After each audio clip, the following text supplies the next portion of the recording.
sambil kita minum-minum, ngopi-ngopi, makan-makan, ini saya akan melanjutkan pertanyaan yang tadi, Pak. Terkait bagaimana kalau seumpamanya ada orang yang kepercayaan dirinya turun, loh, kemudian dia ingin meningkatkan kepercayaan diri, apakah bisa dengan terapi seperti ini? Ya, baik, sebetulnya ini ya, misalnya kita ngomong tentang PD itu kan ketika seseorang Sambil dijamin ya, Pak ya? Ya, seseorang tidak tidak berani mengeksplor apa yang dimiliki gitu. Yang kadang-kadang anehnya ketika dia sebetulnya punya banyak kemampuan, tapi dia merasa nggak punya kemampuan itu gitu. Nah, ini sebetulnya awal dari yang namanya tidak pede itu muncul. Apalagi ketika dia berusaha menampilkan ternyata respon dari orang yang melihat ya atau yang mendengarkan itu tidak memberi respon positif, dia tambah down. Oh iya.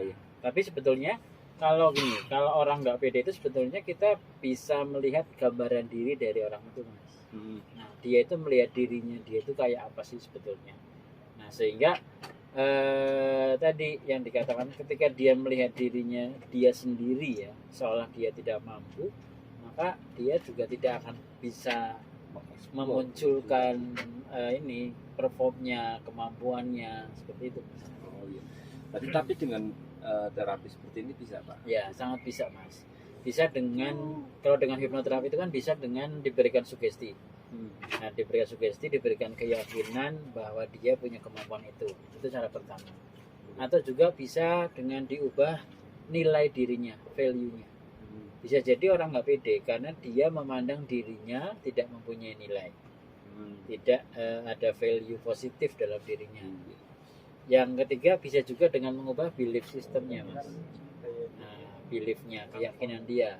Ketika dia keyakinan dalam pikiran dia itu merasa bahwa dia adalah orang yang tidak bisa melakukan apapun, sehingga actionnya dia juga akan muncul seperti itu.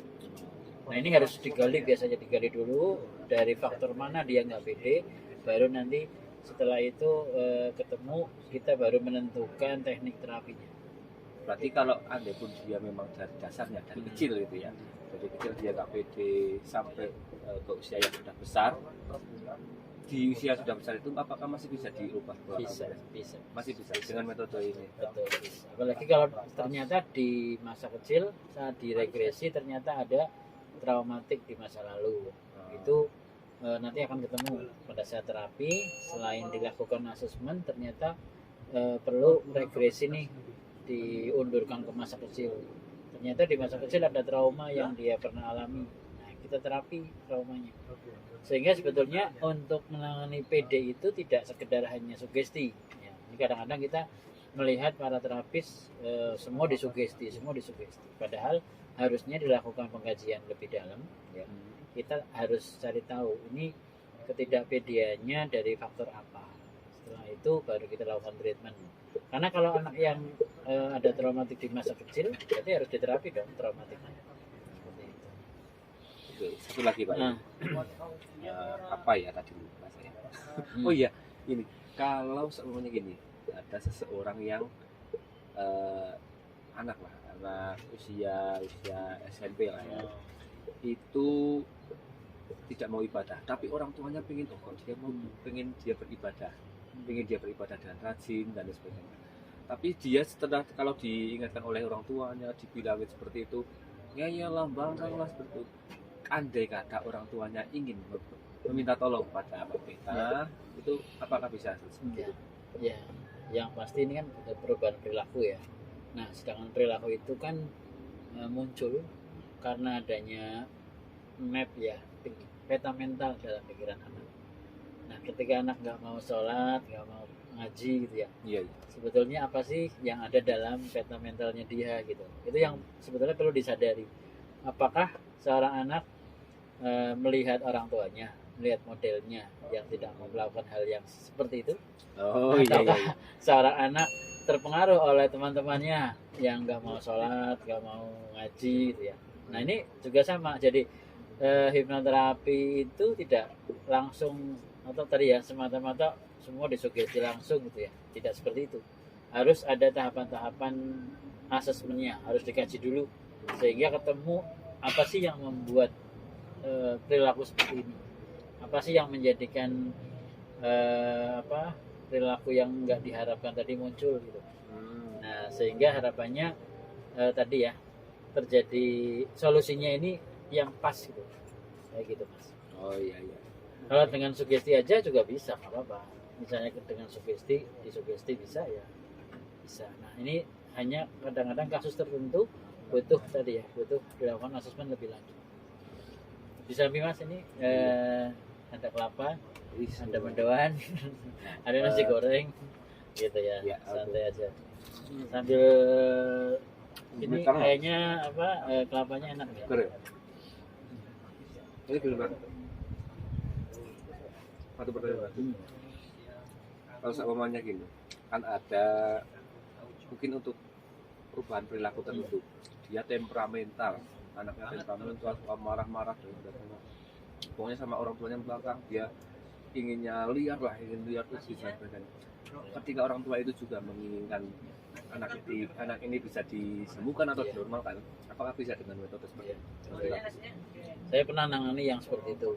Dia hampir dikeluarkan dari sekolah karena di sekolah selalu berkelahi, teman-temannya takut dengan dia, dan dia malah justru pernah mukul kaca di sekolah gitu. Itu anak SD gitu. Ini kan temperamental Bang. Sampai orang tuanya juga di rumah kewalahan.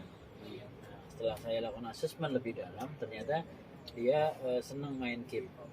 Nah, gamenya itu game apa? Game perang. Gitu. Jadi dia ketika di rumah senang main game perang.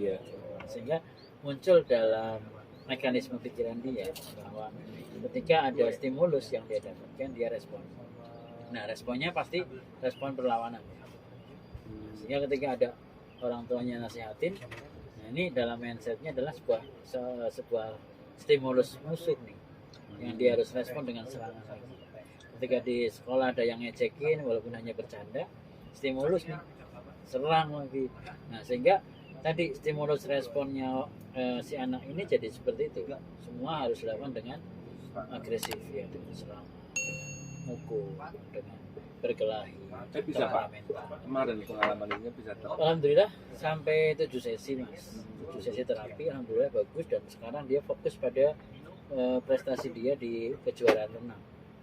Justru ketika saya terapi, awalnya saya mulai tadi ya untuk mengenali, mendapatkan akarnya. Ini kan perlu tadi ya asesmen mendalam. Setelah itu ditemukan, nah, selain temperamentalnya dikendalikan, diredakan gitu ya, dengan beberapa teknik relaksasi, juga kita lakukan utilisasi dengan cara kemampuan yang dimiliki seorang anak ini. Kan dia punya kemampuan emosional yang bagus, yang kuat. Saya alihkan untuk kejuaraan yang dia sukai, ternyata renang.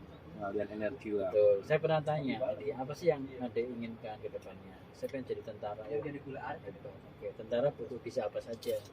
Bisa menembak, bisa berenang, terus bisa lari, bisa berkelahi. Dari 4 hal ini mana yang saat ini bisa dilakukan dan positif? Dia milih sendiri. Saya milih renang aja. Oke, akhirnya dia milih renang dan dia optimalkan kemampuan dia di renang itu. Nah pada akhirnya dia latihan renang, dia fokus kan. Nah, yang tadinya dia fokusnya berkelahi, terus marah-marah, ini berubah menjadi energi untuk renang tadi. Renangnya dia bagus, cepat, karena gerakan emosinya, fisiknya terfokus pada kemampuan itu. Nah ini yang kadang-kadang orang tua pikirnya, orang tua kan anak saya nakal, anak saya susah diatur, anak saya ini gitu ya. Jadi seolah menyalahkan si anak, padahal anak hanya bingung mencari saya kemampuannya di mana, cuma dia nggak bisa mengatakan. Karena jelas bagi anak yang penting dia bisa melakukan, kan bagi anak yang penting dia action gitu ya, dan arahnya kemana kan dia ngikutin saja Mas.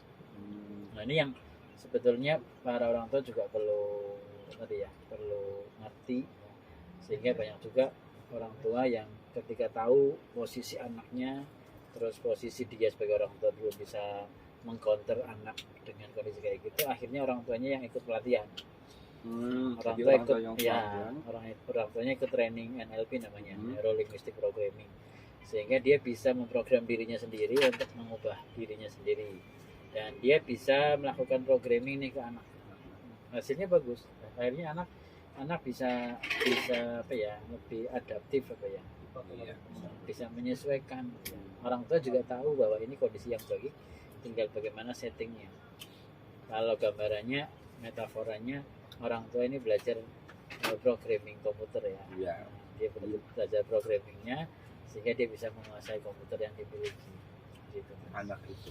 Betul. Sekarang bagus mas, prestasinya bagus. Dulu juga pernah ada mahasiswa di salah satu perguruan tinggi di Purwokerto ini yang tadi prestasinya drop gitu ya, terus apa di sekolah juga ancur-ancuran ya.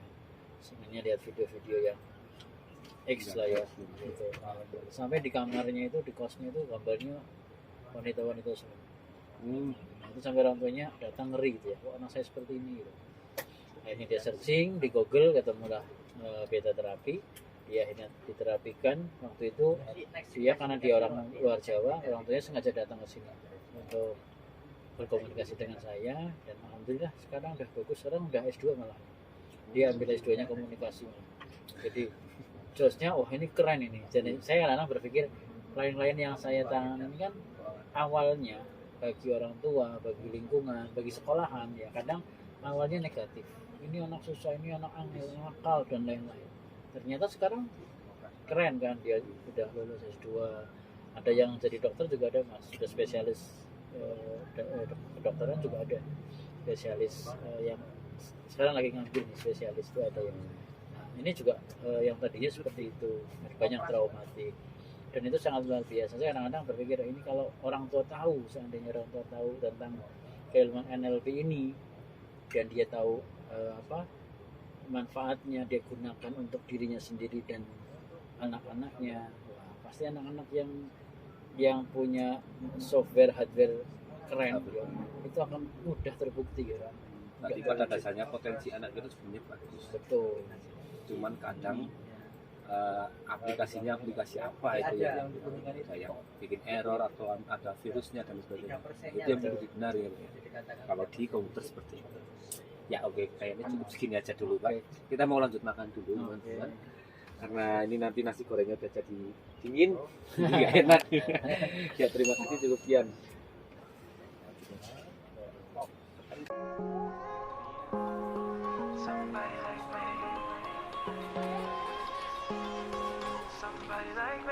Wondering how to make a play all night, looking your way from out of sight, thinking I should ask if you're doing alright. You weren't easy, so hard to ignore.